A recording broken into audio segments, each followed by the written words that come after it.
Balance ton sport, le MAG. Balance ton sport, le MAG comme chaque lundi matin. Nous recevons ce matin un grand coureur cycliste né à Martigny et désormais établi près de Nyon. Notre invité de ce matin était cycliste professionnel il y a encore de ça quelques semaines. Tout juste à la retraite, il revient avec nous sur les grands moments de sa carrière qu'il a mené notamment au Tour de France, à celui d'Espagne et encore celui d'Italie. En 2019, il avait été également sacré champion de Suisse sur route. Coureur singulier, discret et très précieux, il quitte un peloton qu'il trouve moins humain et plus robotique qu'à ses débuts. Eh bien, on va en parler tout simplement avec lui ce matin. Bonjour Sébastien Reichenbach. Bonjour. Merci d'être avec nous sur ce plateau ce matin pour parler de vous et de votre retraite. Vous faites déjà la retraite à cet âge-là. Retraite sportive, on va dire. Retraite sportive, en tout cas. Bienvenue en tout cas, merci d'être avec nous. Léo de Garrigue, donc parlons cyclisme ce matin. Oui, tout à fait Sébastien, vous auriez dû finir sur le Tour de Lombardie le 12 octobre. Finalement, une chute et une blessure vous ont obligé à finir un peu plus tôt que prévu. Votre dernière course, c'était le 14 septembre. Comment est-ce que vous vous sentez d'abord? C'était il y a 2 mois, un peu plus de 2 mois, ces dernières courses. Comment est-ce que vous vous sentez depuis ce moment-là? Je veux dire, je me sens plutôt bien. C'est vrai que normalement, c'est une période où, quand on est sportif et cycliste professionnel, on est un petit peu, c'est la fin de saison, voilà, donc je me sens encore, on va dire, cycliste parce que mon contrat dure jusqu'à la fin de l'année. Et c'est vrai que là, je vois certains copains, certains coureurs reprendre les entraînements pour l'année prochaine, et puis moi, j'ai toujours pas repris. Donc ouais, c'est vrai que ça, gentiment, je me rends compte que c'est la fin, et voilà. Mais je suis super excité pour la suite. Il y a un petit pincement au cœur quand même de laisser cette carrière derrière soi, ou c'est surtout du positif et se projeter sur la suite? Non, je le prends plutôt comme du positif. Voilà, je jette un œil dans le rétro. Tout ce que j'ai vécu, c'est vraiment que des bonnes expériences. Et voilà, pour moi, c'est plus une continuité. Et je n'ai pas trop de pincement. En tout cas, pour le moment, peut-être l'année prochaine, quand je regarderai les grandes courses que j'aimais bien. Mais en tout cas, pour l'instant, non, il n'y a pas de regret. Est-ce que vous avez déjà des idées sur ce que vous voulez faire de vos prochains mois, de vos prochaines années? Je crois que le vélo, évidemment, sera présent, mais pas forcément dans une équipe professionnelle. Alors oui, c'est vrai que pour le futur, déjà, au niveau professionnel, c'est sûr que j'ai besoin de prendre des formations, parce que voilà, j'ai presque 15 ans uniquement dédiés au sport. Du coup, là, les prochains mois sera dédié à la formation. Mon but, c'est de rester dans le sport. Déjà, j'aimerais me former dans le coaching pour partir là-dedans. Donc voilà, ça c'est un peu les grandes lignes. Et puis quand on a vécu comme ça pendant plus de 15 ans avec des objectifs, c'est important de s'en mettre aussi des objectifs assez proches pour continuer d'avancer librement. Et voilà. Et le vélo est un sport assez ingrat avec des charges de travail immenses. On en parlera de ce vélo qui aussi est de moins en moins humain pour vous. On en parlera. D'abord, vous avez choisi ce morceau de Manu Chao, Me Gustas Tu. Pourquoi ce choix-là? Qu'est-ce qui évoque pour vous? Parce que sur la liste qu'on m'a envoyée, c'est un peu le style musical que je préfère. J'ai toujours bien aimé un peu ce style. Ça se rapproche peut-être un petit peu du reggae, et puis ça rappelle surtout ma jeunesse, quand je sortais et tout, quand j'étais plus jeune. Donc non, c'est des bons souvenirs. J'ai toujours bien aimé Manu Chao. On va s'écouter et se regarder le clip justement de Manu Chao dans un instant avec vous, puis on vous retrouve juste après pour continuer de parler de votre retraite sur RMC Média. À tout de suite. Balance ton sport, le MAG. Balance ton sport, le MAG ce matin avec votre invité Léo de Garrigue, Sébastien Reichenbach. Merci d'être avec nous. On parle cyclisme ce matin. Je n'ai jamais voulu être cycliste professionnel, avez-vous dit au Nouvelliste dans une interview. Comment est-ce qu'on peut faire 12 ans dans un peloton professionnel, aller sur tous les 3 grands tours, être champion de Suisse, et que ce soit pas un rêve depuis tout petit?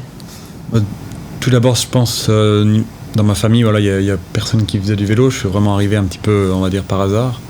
Et c'est surtout peut-être la phrase est un peu sortie de son contexte. Je disais surtout que voilà, quand j'étais jeune, j'ai commencé par le football. J'ai peut-être plus rêvé à être un footballeur pro que cycliste pro. Puis après, voilà, je me suis mis au vélo et tout s'est passé finalement assez vite.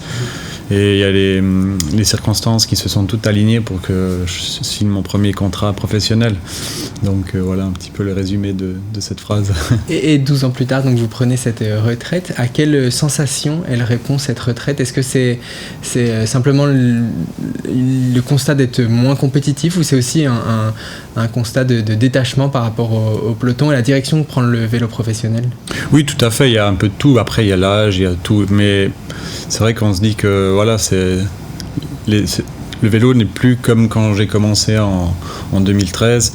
Beaucoup de choses ont changé. Il y a beaucoup moins de liberté pour un athlète. Et le plus difficile, c'est d'avoir connu ces années-là finalement, parce que voilà, un jeune, il va débuter maintenant, il ne sait pas comment c'était avant, quand il y avait un peu plus de liberté et que c'était, je pense, un métier un peu plus cool que maintenant. Donc oui. Qu'est-ce qui a changé alors justement ? Il y a beaucoup plus de contrôle, que ce soit sur le plan nutrition, mais aussi entraînement. On n'a plus du tout de. Moi, j'ai connu l'arrivée du compteur GPS. Ça veut dire qu'avant, je pouvais m'entraîner puis me faire une pause café au bord du lac pendant 30 minutes. Mon entraîneur ne pouvait pas le savoir. Alors que maintenant, un jeune, s'il s'arrête 10 minutes, on voit exactement qu'est-ce qu'il a fait, où c'est qu'il était, et on est vraiment maintenant très très... on peut utiliser le mot qui revient souvent, c'est un robot finalement, on est robotisé, mais... Fliqué aussi un peu. Fliqué, mais totalement. Et après, voilà, c'est le professionnalisme qui veut ça. Le niveau suit avec ça aussi, parce que les jeunes coureurs, on peut les avoir en forme beaucoup plus vite qu'avant. Moi, je suis arrivé en 2013, j'avais tout à apprendre en tant que néo-professionnel, et puis maintenant les jeunes arrivent déjà prêts parce que tout s'accélère, tout va plus vite. Le cyclisme a bâti une partie de son histoire par des coureurs atypiques et des façons de faire différentes. Est-ce que vous avez l'impression que c'est un ressenti subjectif, votre ressenti, ou que c'est aussi la crainte d'un désintérêt à venir pour le cyclisme qui serait de plus en plus lisse, avec des coureurs qui se ressemblent, très forts, mais qui manquent un peu de singularité ? Oui, c'est possible. C'est un peu le problème. Après, est-ce que, comme je dis, moi je suis de la génération qui a connu un autre cyclisme. Est-ce que les jeunes qui arrivent derrière, qui poussent très très fort maintenant, envient cet ancien cyclisme ? Je pense pas. Ils sont très demandeurs de cette technologie, de ce suivi millimétré. Donc, ouais, je suis pas certain que voilà. Je pense que le plus dur, c'est d'arriver dans une autre génération finalement comme moi. Et dans la colonne des points positifs, quel plaisir vous avez pris dans ces 12 ans de carrière pro ? Dans quoi il se trouvait le plaisir ? Vous avez une relation particulière avec Thibaut Pinot, votre leader chez FDJ, où vous l'avez emmené très loin. C'est là-dedans qu'on trouve du plaisir, dans le lien humain avec lui. C'est dans les paysages aussi peut-être ? C'est dans quoi Moi déjà, je pense, en tout premier, je suis un passionné de sport. Je pense que j'aurais pu faire plein d'autres sports d'endurance parce que j'adore ça. Premièrement, le plaisir était là. J'aimais beaucoup m'entraîner aussi. L'effort physique, j'ai toujours été très très amoureux de cela. Et après, il y a toutes ces choses-là aussi. En cycliste, on part la moitié de l'année, on est loin, puis on vit finalement en communauté. Vraiment, on est très très proche entre collègues. Donc oui, il y a les bons moments et on passe énormément de temps aussi à table, parce que voilà, les repas le soir et tout ça. Donc oui, il y a toute cette un peu de camaraderie qu'on n'a pas forcément dans un autre travail. On est quand même tous beaucoup ensemble, on fait beaucoup de routes ensemble aussi, donc les voyages et tout ça. Donc ouais, ça c'était des moments qui étaient assez cool et que je retiendrai. Balance ton sport, le MAG. On parle cyclisme ce matin, mon cher Léo, avec votre invité Sébastien Reichenbach, jeune retraité. Oui, on parlait, Sébastien, de l'aspect humain, relationnel, qui n'est pas forcément mis en avant dans ce sport qui est particulier, où loyauté et modestie, qui sont des qualités qui reviennent souvent quand on vous évoque, sont pas légion dans le peloton. Est-ce que vous partagez ce constat ? Vous avez l'impression d'être différent à ce niveau-là du reste du peloton ? Oui, c'est vrai que aussi avec les années, on voit que peut-être on est devenu un peu plus des pions, les coureurs, et puis une fois que le coureur est peut-être un peu fatigué, il y en a tellement sur le marché, finalement on peut en prendre un autre, le remplacer assez facilement, et quand on choisit d'être au service d'un leader, ça peut nous péjorer sur notre carrière, tout à fait. Un mot sur le paysage cycliste actuel. On a vu un Tadej Pogačar à l'appétit très féroce cette année 2024. On peut imaginer une année similaire l'an prochain. On voit des coureurs très forts comme des Remco Evenepoel, Jonas Vingegaard qui dominent. Est-ce qu'elle vous plaît, cette génération de coureurs, ou pas forcément ? difficile de me dire qu'elle me plaît totalement parce qu'on voit quand même des choses qui n'étaient plus vues depuis vraiment très longtemps.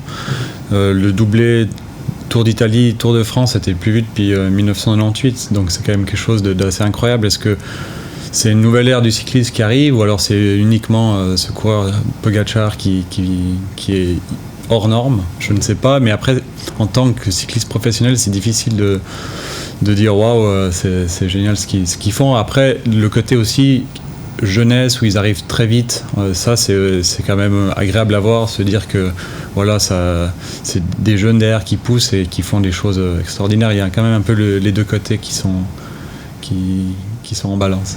Un mot sur le cyclisme suisse dans notre pays. On voit un Marc Hirschi qui a eu une très grosse période cette année. Est-ce que vous êtes confiant pour l'avenir du cyclisme suisse qui alterne avec des périodes avec 2-3 coureurs parfois dominants, des périodes un peu plus creuses? Est-ce que vous êtes confiant peut-être de manière structurelle sur l'avenir du vélo helvétique? Oui, je suis confiant tout d'abord parce qu'il y a une équipe professionnelle, ça c'est aussi quelque chose de très important. Tudor est là maintenant depuis 2 ans.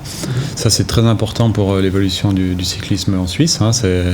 Voilà, tous les jeunes talents pourront espérer de rentrer un jour dans cette équipe, donc ça c'est super important. Et après on voit ces cycliques, comme vous l'avez dit, on attend toujours le nouveau Fabian Cancellara. Et c'est vrai que Hirschi peut être ce coureur à gagner des grandes classiques, hein. Il a encore des très belles années devant lui, donc oui, je suis super confiant pour voir encore des coureurs helvétiques sur le devant de la scène. Et donner un coup de main à ce vélo suisse à l'avenir pour vous d'une manière ou d'une autre, pas forcément dans une équipe pro comme vous le disiez, ça peut être une source de motivation aussi de rendre un peu ce que vous a donné le cyclisme suisse? Tout à fait, là j'ai déjà des liens avec une équipe élite amateur qui est Elite Fondation, qui est basée sur Genève. Moi mon truc ça a toujours été l'entraînement, j'ai toujours été passionné par ça, donc j'aurai un œil sur les coureurs au niveau de l'entraînement, et ça c'est aussi quelque chose qui me plaît, qui me passionne bien, et ça me permettra de rester, d'avoir un petit œil toujours dans le cyclisme. Et si vous faites des entraînements, les coureurs auront le droit de faire une petite pause d'une demi-heure au bord du lac? Je pense que je serai le coureur, l'entraîneur le plus tolérant à ce niveau-là. Ça vous a marqué ça, hein? C'est important les petites pauses. Pour conclure, Sébastien Reichenbach, quand vous regardez ces 12 ans de carrière, s'il fallait retenir un souvenir sportif, un moment, ce serait lequel? Je pense que les Jeux Olympiques de Rio étaient un grand moment. C'était vraiment une course à part finalement, parce que l'organisation n'avait rien à voir avec ce que j'avais l'habitude.